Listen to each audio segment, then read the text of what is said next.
Boa noite a todos. Como já foi dito, eu sou o Valdo Garcia, um dos coordenadores da evangelização aqui dessa casa. Nós somos em 3 coordenadores, eu, o Renan e a Cidinha, e já estamos há um bom tempo trabalhando. Eu estou aqui, se não me engano, desde 98, 99, por aí. Pouco tempo depois comecei a trabalhar com a turma da coordenação. E a gente fez um trabalho na evangelização de fazer uma análise do tempo e fazer algumas contas matemáticas para que a gente conseguisse entender. Essa é a frase que rege hoje a minha vida, o meu trabalho, o trabalho dos meus colegas aqui na evangelização. Lembrai-vos de que a cada pai e a cada mãe, Deus perguntará: que fizeste da criança confiada à vossa guarda? Por quê? A gente fazendo contas, vamos relembrar um pouco da história da doutrina espírita. O Espiritismo foi criado em 1857, através da sua primeira publicação, o Livro dos Espíritos, pelo Allan Kardec, estudioso, pesquisador, que viu naquela brincadeira de mesas girantes uma oportunidade para criar um fato científico, a partir daí publicá-lo, não como uma tese acadêmica, mas sim como uma tese para que a sociedade como um todo conhecesse. No Brasil, os primeiros relatos de estudos espíritas foram em 1863. Porém, é sabido que no início dos fenômenos também aconteciam no Brasil e também foram pesquisados. Talvez alguns aqui dos iniciadores tenham até se correspondido com o Kardec, Gabriel Delany e tantos outros que pesquisaram o início dos estudos da doutrina espírita. Mas o primeiro grupo familiar de estudo espírita data de 1865. Isso formal, com relato, com matérias em jornais, com descrições realmente efetivadas. Não é o que se acha, é o que se tem como fato histórico. Luiz Olímpio Teles de Menezes foi o primeiro que trouxe trechos traduzidos do Livro dos Espíritos em 1866, porque até então eram estudos a partir do francês. E depois dessa época, esse Luiz Olímpio começou a traduzir trechos, fragmentos do Livro dos Espíritos para que começasse a ser estudado aqui no Brasil. E o primeiro jornal espírita, chamado Ecos do Além-Túmulo, data de 1869. Bom, falando ainda, os primeiros estudos foram em 1866. A primeira tradução do Livro dos Espíritos integral foi em 1875. Portanto, já se passou mais de 140 anos que no Brasil temos a tradução do Livro dos Espíritos. Essa tradução foi feita por Joaquim Carlos Travassos com o pseudônimo de Fortúnio, assim como Kardec, por questões de crença naquilo que ele escrevia, ele usou o pseudônimo, o professor Hipólito Leon Denizar Rivel usou o pseudônimo, o Joaquim Travassos também utilizou o pseudônimo Fortúnio, porque ele também era escritor, era jornalista, e assim como Kardec queria que compreendessem pela obra e não pelo nome, o Fortúnio, pseudônimo, também adotou essa possibilidade. Importante, foi a 20ª tradução francesa. Então, de 1857 a 1875, foram 20 edições francesas e no Brasil chegou muito tempo depois. Não sei se vocês sabem, mas hoje o Brasil é o país, um dos países mais religiosos do mundo e o país que tem o maior número de estudos e de espíritas do mundo.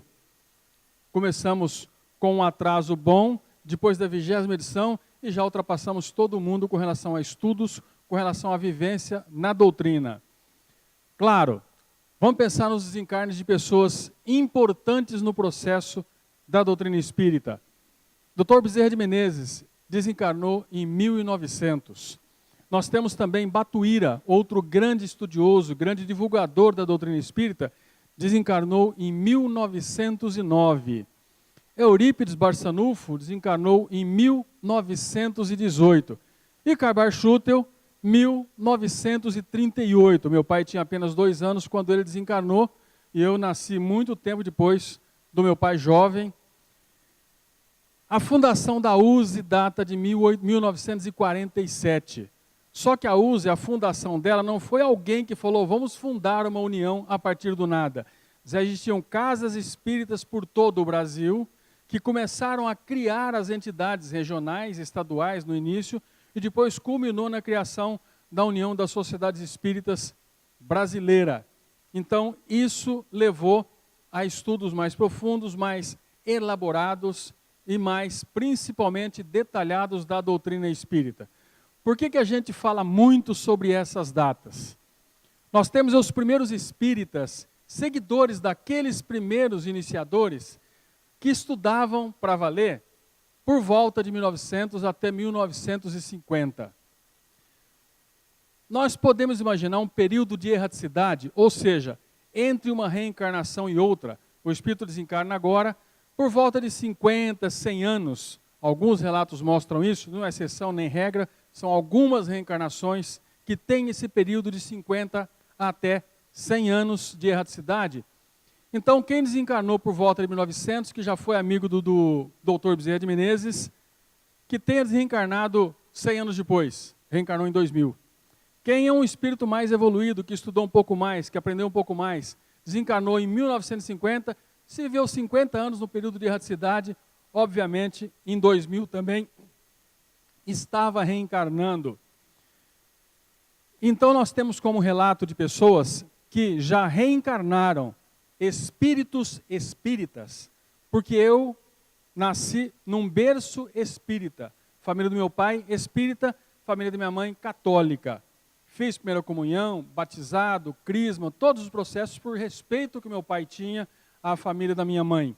Mas muitos nasceram católicos, ou até nasceram de outras religiões, e foram compreender as verdades da doutrina espírita e tornaram-se espírita. Mas a partir de 80, 85, 90, já tivemos os primeiros reencarnes de espíritos espíritas. E eu tenho até um relato pessoal. Eu era namorado de uma moça chamada Maria Rosária, estudava no Filadélfio Gouveia Neto, 17, 16 anos de idade. Fomos passar por uma orientação na casa espírita, minha esposa não era espírita, era católica, que se tornou espírita porque compreendeu que aquilo ia muito além do que ela simplesmente sabia. E numa dessas orientações, conversamos com a pessoa, depois tomamos o passe, e aí a pessoa voltou para conversar com a gente e deu o seguinte relato: olha, a chance de vocês casarem é muito grande, porque vocês têm uma afinidade muito grande. Inclusive, já tem um espírito que talvez venha reencarnar na casa de vocês. E ele pediu para que eu fizesse para vocês uma pergunta: o lar vai ser espírita? Então, essa resposta vocês não precisam dar para mim, vocês vão dar essa resposta para vocês. Claro, 1982 veio o Vinícius, 1986 veio o Frederico, 1988 veio o Guilherme. Não sei qual dos três fez essa pergunta a nós quando éramos namorados. Porque em 81 eu casei com Maria Rosária, tivemos esses três grandes homens, e um deles, não sei se não os três, perguntou: o lar vai ser espírita? Eu já vinha de uma tradição espírita, já vinha de estudos espíritas, fui um grande frequentador de confraternizações de mocidades espíritas, comecei a trabalhar com pré-mocidade ainda na mocidade, eu trabalhava com isso e estou até hoje trabalhando com jovens, com evangelização. Fiquei um período afastado, voltei, e estou mais efetivamente aqui nessa casa desde 98, 99, não lembro direito. Então, em 78, 79, um espírito reencarnando já perguntou: o lar de vocês vai ser espírita? E ele explicou. Ele tinha um trabalho a continuar. Então eu tive essa certeza, lá em 1978, 79, de que já viria para o nosso lar um espírito que já havia sido espírita na reencarnação anterior. Então nada mais justo do que eu trabalhar nas casas espíritas para que esses espíritos viessem relembrar aquilo que já viveram. Ter o princípio da doutrina espírita na melhor idade do aprendizado, que é a partir dos 3, 4 anos de idade. Então eu consegui proporcionar ao longo do meu trabalho dentro da casa espírita, não só aqui, mas 3 outras casas que eu trabalhei, trabalhar com evangelização. Inicialmente com pré-mocidade, depois com garotada de 3 a 5 anos de idade, e hoje eu posso dizer que eu trabalhei com todas as faixas etárias. Estou na coordenação, não trabalho mais em sala com a turminha. Mas se precisa, faltou alguém, eu pego um pai às pressas para cuidar da fila, para cuidar da garotada e vou para a sala de aula trabalhar com essa meninada. Tenho um bom conhecimento, graças a Deus e graças aos estudos que meus pais, meus avós me proporcionaram, e junto com os meus colegas também fui buscar mais, não só o conhecimento doutrinário espírita, mas a forma de transmitir para a garotada o conhecimento espírita. Porque eu sei hoje, embora não seja pedagogo, que uma criança de 3, 4, 5 anos de idade, ela tem mais facilidade visual. Nós precisamos passar para ela historinhas para que ela faça a compreensão da moral cristã, aprendendo a história da formiguinha egoísta, a história da girafa que não colaborava, a história do macaquinho que brincava de forma errada. E a criança consegue compreender e transpor aquele exemplo do animalzinho, do bichinho, ou de uma outra criança para uma vida dela. E temos relato, que eu vou citar daqui a pouco, de crianças que também cobra dos pais, de uma forma contundente, o comportamento. Por quê? Nós sabemos quando nós somos espíritas, não pelo quanto nós estudamos, não pelo quanto nós aprendemos, mas pela nossa vivência e o nosso esforço, o esforço que nós fazemos em nos melhorar. E essa criança já vem com essa sementinha trazida de outra reencarnação, e agora nós estamos trabalhando com essa criança o ensinamento para que ela venha a colaborar com ela mesma e com os pais na lembrança do comportamento como tem que ser. Então isso para nós dá uma alegria muito grande quando o pai chega e fala: estou com um problema, meu filho me cobrou isso e eu não sabia a resposta. Bom, as características dessas crianças pós-década de 80. Primeira característica, melhor poder de arguição. O Frederico, meu filho número 2, o do meio, eu estava viajando uma vez numa estrada deserta, calma, tranquila, e um rapaz com uma moto no cantinho da estrada, no máximo uns 30, 40 por hora. Eu parei, era uma longa subida, eu ultrapassei. Acabei de ultrapassar o Frederico, era do meio, talvez tivesse seus 5, 6 anos de idade, disse: papai, aquela risca amarela ali, é que não pode passar, né? Eu falei: é, filho. Já vi que vinha bucha, né? Mas quando ela está do lado de lá, é o cara de lá que não pode ultrapassar, não é, pai? Eu falei: é. E o quando está de cá? É o de cá que não pode ultrapassar, não é, pai? É.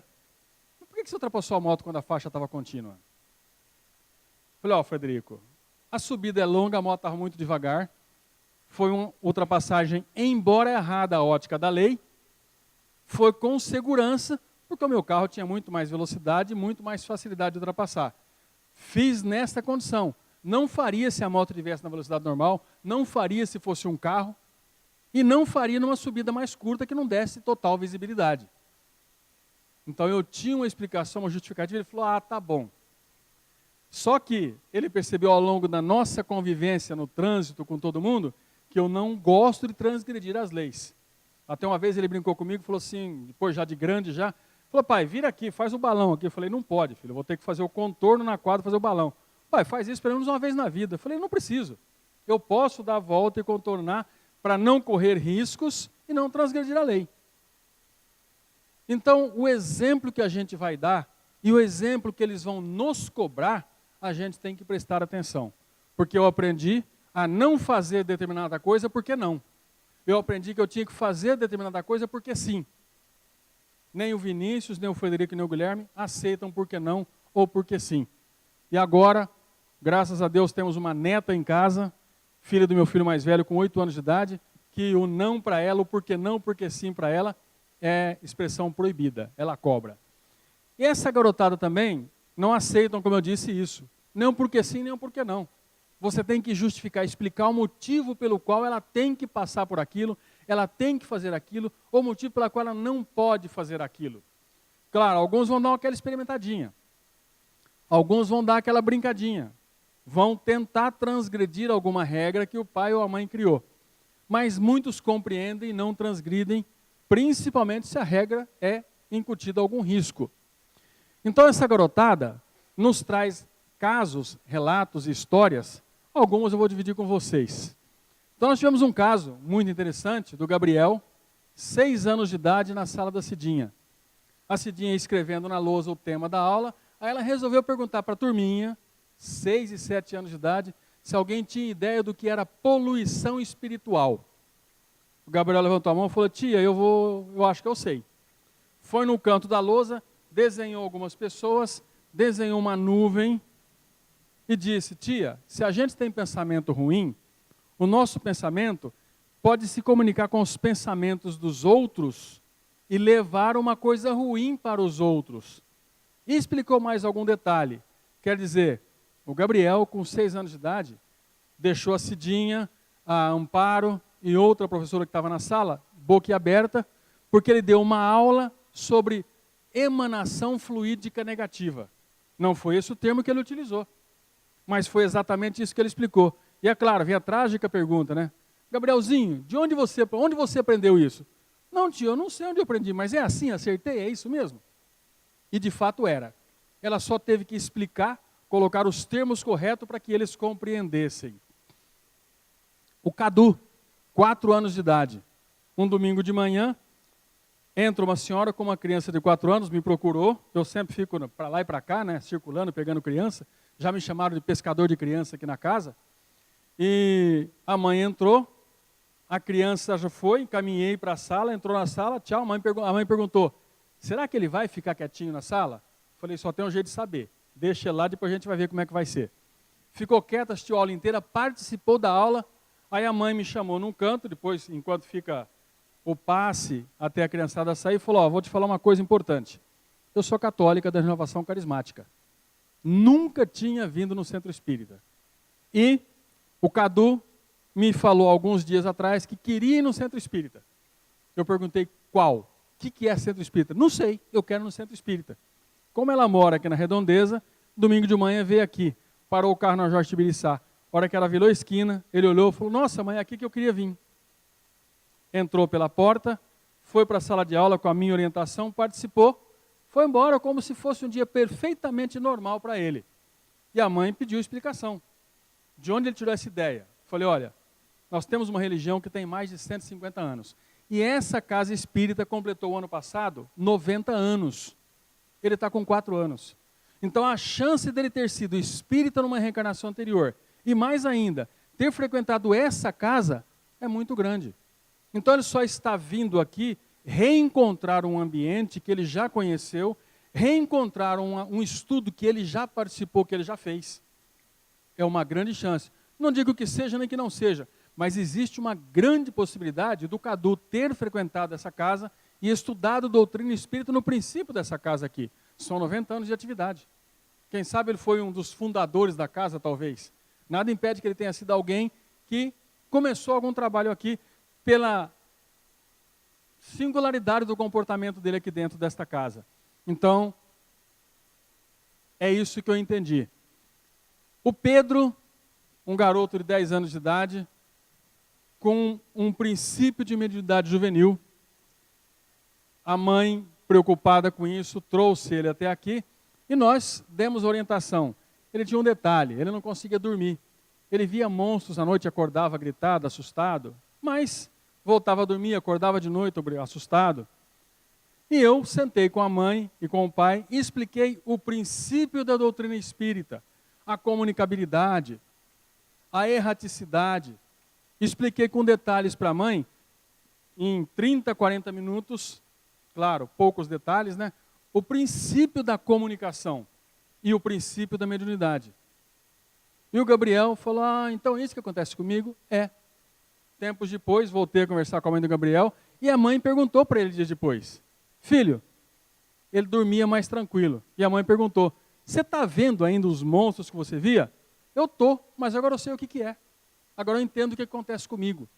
O que faltava para ele não era a coragem, era o esclarecimento. Como ele sabe o que é, para ele é normal. Passou a ser uma coisa normal. E para essa criançada falarmos sobre mediunidade, falarmos sobre comunicabilidade, falarmos sobre reencarnação, é algo normal, porque tem que ser normal. A mediunidade não é um caso excepcional, não é alguém que é iluminado. Não, é alguém que tem um trabalho a realizar e vai ter que aprender para prestar esse trabalho muito bem feito. Roberta corrigiu a mãe porque a mãe falou um palavrão. E a Roberta disse para a mãe que o tio Valdo ensinou numa história que tinha uma menina que falava muita besteira, muito palavrão, e saía monstros, bichos peçonhentos da boca da mãe, da criança. Mas os bichos que saíam não eram bichos de verdade. Eram bichos que a gente não via, mas que faziam mal para as outras pessoas. Então ela conseguiu transpor a história da menininha que falava besteira, que falava coisa errada, para o dia a dia dela, entendendo emanação fluídica, e entendendo aspectos negativos da comunicação. E cobrou a mãe um comportamento adequado. Pedro não dormia na cama dele com 10 anos de idade. Nunca conseguiu dormir na cama. Com 10 anos ele dormia num colchão que ficava embaixo da cama da mãe, puxava, ele dormia. Veio também, outra vez dei aquela boa explicação, um detalhe. Os pais dele também católicos, renovação carismática, cursilistas e tudo mais. Expliquei o princípio, estão vindo até hoje. Cerca de 4 ou 5 meses depois, o Pedro voltou a dormir na cama, voltou não, começou a dormir na cama dele e falou, mãe, eu vou dormir na minha cama. Ô filho, vai, tudo bem, ele foi dormir. No dia seguinte, a mãe, aí, filho, dormiu bem? Dormi bem, normal, como se nada tivesse acontecido. Falou, mas você continua vendo aqueles sonhos horríveis? Continuo, mas eu sei o que é agora. Ele entendeu o que é. Então, com 10 anos de idade, depois de algumas aulas que ele teve com a gente, ele compreendeu o processo de mediunidade e, para ele, aquilo passou a ser normal e passou a dormir com o sono sem perturbações. Estamos tendo muito caso de mediunidade juvenil, de crianças com 10, 11 anos de idade que chegam aqui com perturbação. Eu não citei um caso, mas um Gabriel, o outro Gabriel, com 5 anos de idade, a mãe estava sentada no ônibus e a mãe sentada ao lado do senhor. Aquele senhor se levantou, desceu, a mãe falou, Gabriel, senta. Não, não vou sentar não. Gabriel, senta? Não, não vou sentar não. Gabriel, senta que o caminho é longo. Ele chegou no banco do ônibus e fez assim, ó. Deu uma abanada. A mãe viu aquilo, achou estranho, mas depois quando chegou em casa, Gabriel, você limpou o banco ali, passou a mão, o que estava acontecendo? Mãe, aquele senhor que estava sentado no banco, quando ele levantou, ficou uma gosma preta, uma poeira preta, uma fumaça, uma coisa esquisita preta no banco. Eu dei uma limpada ali para eu poder sentar. Ele estava vendo a energia negativa que aquele senhor estava deixando no banco que ele havia sentado. Por isso que ele não queria sentar ali. Então, está tendo muitos casos desse. E o que é mais importante? Opa, faltou uma coisa a dizer. Eu tirei, não coloquei uma transparência aí. Mas entendam uma coisa muito importante. São espíritos que já foram espíritas. E nós, como pais, avós, eu já sou avô, sou tio, sou amigo. Será que eu não estou negligenciando na recondução desses espíritas à doutrina espírita? Será que eu não estou deixando de proporcionar para minha filha, para o meu filho, para minha neta, para o meu neto, ou até para um sobrinho, ou um filho de um amigo, a possibilidade dele aprender de novo ou continuar um aprendizado? Eu chamei a atenção de uma mãe outro dia, talvez eu tenha sido até um pouco mais incisivo, mas a mãe ofereceu para fazer aula, a mãe perguntou, você quer ir para a aula? Aí eu falei assim, a senhora pergunta se ela quer comer? A senhora pergunta se ela quer ir para a escola? A senhora pergunta se ela quer dormir, se ela quer escovar os dentes, se ela quer tomar banho? Então tem certas coisas que precisa ser orientado o indivíduo para que aquilo passe a ser uma coisa normal, passe a ser uma coisa corriqueira, costumeira e faça parte da nossa vida. Religião. E eu não estou falando aqui necessariamente da doutrina espírita, porque eu também tenho amigos católicos, tenho amigos testemunhos de Jeová e amigos de diversas outras religiões. Conduza o seu filho ao aprendizado, porque depois pode ser tarde. Porque as tentações e as dificuldades no mundo estão batendo a porta a todo momento. E agora, com o aumento dos recursos de comunicação, mais ainda. Ficou fácil nós termos em qualquer lugar do mundo acesso a qualquer informação de qualquer lugar do mundo. Felizmente, desde 2009, os sites de religião estão em maior quantidade do que os sites de pornografia na internet. Que até 2009, 2010, a maior quantidade era de apelo pornográfico. Felizmente, houve uma inversão. Eu parei de acompanhar isso há uns 2 ou 3 anos, mas as religiões cresceram muito dentro do ambiente chamado internet. E com isso é bom que cresça também dentro da nossa casa, dentro do nosso trabalho, dentro das escolas. Hoje, a educação religiosa nas escolas é opcional. A criança pode não assistir a aula de religião, mas o pai tem que ir lá e assinar no documento. Importante. Algumas penitenciárias é obrigatório o ensino religioso aos detentos. Por que não inverter? Obriga-se na infância, na juventude, para que seja opcional nos outros lugares do mundo. Então, muitas vezes eu falo para o pai, não pergunte se ele quer ir à evangelização. E eu não pergunto para a criança. Jamais vou chegar numa criança que chega no centro e vou perguntar, você quer ir para a aula de evangelização? Não, eu faço um convite. Vamos para a nossa aula de evangelização? E invariavelmente eles dizem, vamos. E aí pai e mãe falam assim, será que ele fica sozinho? Gente, isso não é para criança de 3 anos não, tá? A mãe acha que uma criança de 10 anos de idade não consegue ficar sozinha numa aula de evangelização. Infelizmente, eu sou um pouco mais incisivo, né? A nossa palestra termina, depois começa o passe, e aí começa o passe também na evangelização. E aí o pai quer ir embora, ainda mais quarta-feira à noite, né? Tem jogo do Corinthians, tem Big Brother, domingo de manhã tem churrasco, não sei na onde, tem não sei o quê, e aí os pais já querem ir embora, fica 2 dúzias de pais, porque, gente, nós estamos tendo nessa casa uma frequência média no domingo de 70 a 80 crianças.